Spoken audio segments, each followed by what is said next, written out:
Halo semuanya, kembali lagi bersama gue Gio dan kembali lagi di channel Funmarts. Apa kabar buat teman-teman semua? Gue harap tonton baik-baik saja ya. Seperti yang bisa teman-teman lihat tadi, gue dikirimkan laptop oleh AMD Indonesia. Ini dia barangnya. Bukan laptop gaming yang harganya sampai belasan puluhan juta, tapi ini adalah laptop yang harganya hanya 4-5 jutaan. Tapi walaupun harganya murah dan tampilan yang biasa aja, nyatanya laptop ini bisa digunakan untuk gaming. Bukan game seperti Zuma atau Solitaire ya, tapi game-game AAA. Ya, betul. Pasti teman-teman penasaran seperti apa sih laptopnya. Jadi, teman-teman jangan kemana-mana, tetap simak terus video ini. Pastikan dulu bagi teman-teman yang masih belum subscribe dan bagi teman-teman yang baru menemukan channel Funmarts, pastikan teman-teman subscribe channel ini. Channel yang selalu membahas putar teknologi dan entertainment gaming. Jadi, nunggu apa lagi? Langsung aja hantam tombol subscribe-nya dan jangan lupa untuk follow sosial media gue di Instagram, Facebook Fanspage, dan join Discord live chat. Semua linknya akan gue taruh di deskripsi. Oke, kalau sudah, lanjut. AMD sekarang bukan hanya merajai dunia desktop di pasaran, tapi juga dunia laptop, khususnya dalam hal gaming. Dikarenakan memang AMD Zen Series atau CPU AMD berarsitektur Zen menawarkan performa yang maksimal, tapi dengan harga yang relatif sangat terjangkau, atau bisa dibilang kere-hore ya. Makanya sekarang gak heran banyak orang yang berahli atau move on ke AMD dari kalangan pelajar, mahasiswa, maupun para entusias lainnya. Seakan-akan masa sekarang adalah masa cerahnya untuk AMD. Prosesor AMD dengan arsitektur Zen itu ada beberapa varian, yaitu salah satunya ada Ryzen ya. CPU Ryzen itu adalah CPU mainstream yang banyak digunakan oleh para gamers budget. CPU ini pada video sebelumnya pernah gue review, jadi buat teman-teman yang masih belum tonton videonya, ayo lo, siapa yang belum nonton? Sampai sini tonton videonya ya. Lalu ada AMD EPYC ya. CPU ini biasanya digunakan untuk server. Dan ada AMD Threadripper. Ini adalah CPU khusus PCI Ken atau khusus para sultan ya. CPU ini lebih baik digunakan untuk dalam hal editing maupun rendering. Varian CPU yang tadi gue sebutkan itu adalah termasuk keluarga AMD dengan arsitektur Zen. Sama seperti laptop ini menggunakan AMD berarsitektur Zen. Tapi laptop ini menggunakan Athlon. CPU Athlon selain ada pada laptop juga ada pada desktop.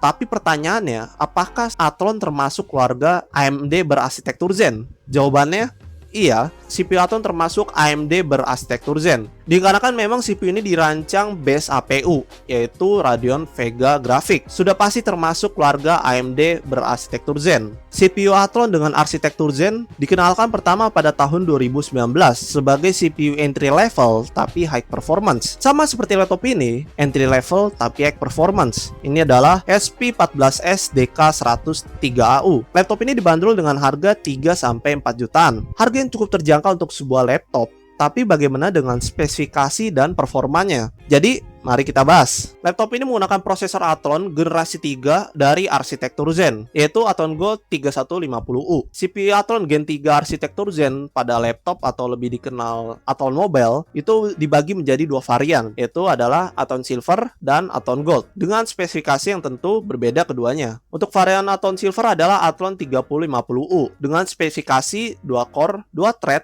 base clocknya ini 2,3 GHz dan boost clocknya ini 3,2 GHz dan TDP 15 Watt. Untuk varian Athlon Gold yaitu Athlon 3150U yang seperti digunakan laptop ini, untuk spesifikasinya 2 core, 4 thread, base clock 2,4 GHz, boost clock 3,3 GHz, dan TDP 15 Watt. Athlon Gold 3150U yang digunakan laptop ini memiliki spesifikasi yang lebih tinggi tapi sama irit ya dengan Athlon Silver 3050U. Dan keduanya ini sama-sama berfabrikasi 14 nanometer ya. Selain itu untuk Athlon Gold 3150U memiliki 3 core GPU dan grafik frekuensinya 1100 MHz. Sedangkan Athlon Silver 3050U hanya memiliki 2 core GPU dan grafik frekuensinya 1000 Hz. Keduanya memiliki model APU yang sama atau IGPU yang sama, yaitu Radeon Vega 3 Graphics. Athlon Silver 3050 itu pertama rilisnya itu pada Januari 2020, sedangkan Athlon Gold 3150U yang ada pada laptop ini pertama rilisnya itu pada Juli 2020. Dari dua CPU ini kita bisa melihat ada peningkatan yang signifikan. Untuk Athlon Gold 3150U bukan hanya spesifikasi yang ditingkatkan, tapi efisiensi daya juga sama iritnya. Selain itu, untuk memori laptop ini sudah 8 GB dual channel dengan frekuensi 1200 MHz dan bisa di overclock hingga 2400 MHz. Tapi walaupun memori laptop ini 8 GB, yang terbaca di sistem itu hanya 5 GB. Dikarenakan APU atau iGPU Vega 3 grafiknya ini memerlukan VRAM yang diambil dari memori. Ini untuk menghasilkan performa yang maksimal pada saat digunakan gaming ataupun buka aplikasi 3D. Untuk masalah penyimpanan atau storage ini masih hard disk ya, dengan kapasitas 1 TB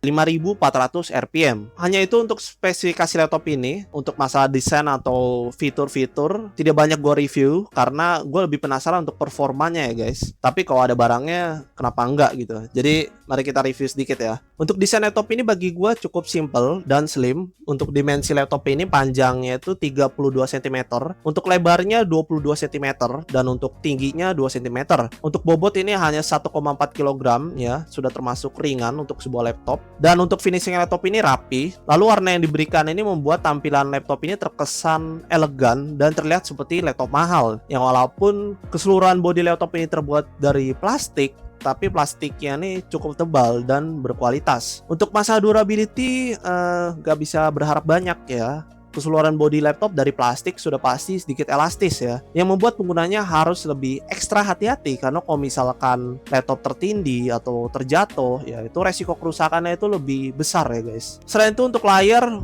14 inch sudah bezel-less tapi masih HD 1366x768, brightness-nya 220 nits, dan panel yang digunakan juga masih panel TN. Untuk webcam resolusinya 1280x720. Untuk keyboard sudah backlight dengan 3 mode pencahayaan, dan untuk touchpad diletakkan di tengah-tengah dan ukurannya juga cukup luas. Dan yang paling gue suka dari laptop ini adalah untuk speakernya. Speakernya ini ada 2. Ini walaupun terlihat ada banyak, tapi ini sebenarnya ada 2. Diletakkan di atas keyboard di bawah layar. Jadi membuat sensasi dengar musik atau nonton film itu terasa lebih realistis. Pada saat dengar musik ngebass dengan volume hingga 100, kualitas suara yang dihasilkan ini cukup lantang ya, keras, tapi suara yang dihasilkan ini tidak cempreng atau tidak pecah ya. Untuk konektivitas sudah pasti ada WiFi dan Bluetooth 4.2. Untuk port bagian sebelah kanan itu ada port charging, terus ada RJ45, ini sudah gigabit LAN, port HDMI, dua USB Type A dengan kecepatan 5 Gbps, dan headphone microphone combo jack. Bagian sebelah kiri itu ada casing lock, USB Type C, dan card reader. Spesifikasinya lumayan dan fitur-fiturnya juga bagus. Tapi bagaimana dengan daya tahan baterai? Laptop ini menggunakan baterai 3 sel jenis lithium ion 41 Wh. Penggunaan baterai campuran seperti browsing, ngetik, main game ringan itu mampu bertahan hingga 6 jam. Digunakan untuk video playback seperti nonton film atau nonton YouTube itu mampu bertahan hingga 8 jam lebih. Untuk chargernya ini 45 watt dan bisa mengisi daya laptop dari 0 sampai 100 itu dalam waktu kurang dari 2 jam. Untuk setiap pembelian laptop HP 14S DK103AU ini, kita mendapatkan Windows 10 Home Original, terus kita mendapatkan antivirus McAfee LifeSafe, dan Microsoft Home Student 2019. Itu dia untuk fitur-fitur dan penampilan laptop ini. Lalu kita masuk ke tes benchmark. Untuk tes benchmark ini laptopnya tidak go overclock, performanya benar-benar standar, stock. Ini agar kita bisa melihat kemampuan murni dari CPU-nya. Dan selama benchmark, laptop ini dalam kondisi di charge ya, dan kondisi baterai ini di better performance ya. Ini untuk menghasilkan performa yang maksimal pada saat digunakan gaming. Jadi nunggu apa lagi, langsung aja kita tes gaming.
gila guys, gila. Laptop ini memang pantas disebut laptop entry level tapi high performance. Gue pribadi cukup kagum untuk performa laptop seharga 4-5 jutaan ini. Gaming experience-nya cukup baik. Yang walaupun bukan game AAA terbaru yang bisa dimainkan, tapi bagi gue ini masih cukup untuk digunakan gaming. Digunakan gaming selama berjam-jam ya, dengan ruangan tanpa AC dan tanpa ada yang pendingin tambahan. Berikut adalah suhu yang dihasilkan laptop ini. Suhunya ini masih di batas wajar karena masih di bawah suhu maksimalnya ya. Selain digunakan gaming, digunakan untuk browsing, nonton film, belajar online, ataupun multitasking yang banyak, laptop ini cukup mampu dan bisa berjalan lancar. Laptop HP 14S DK103U ini bisa gue bilang laptop yang perfect di harga 4-5 jutaan. Bukan merek HP saja, merek yang lain tapi spesifikasi yang sama juga sama bagusnya, terutama untuk performanya.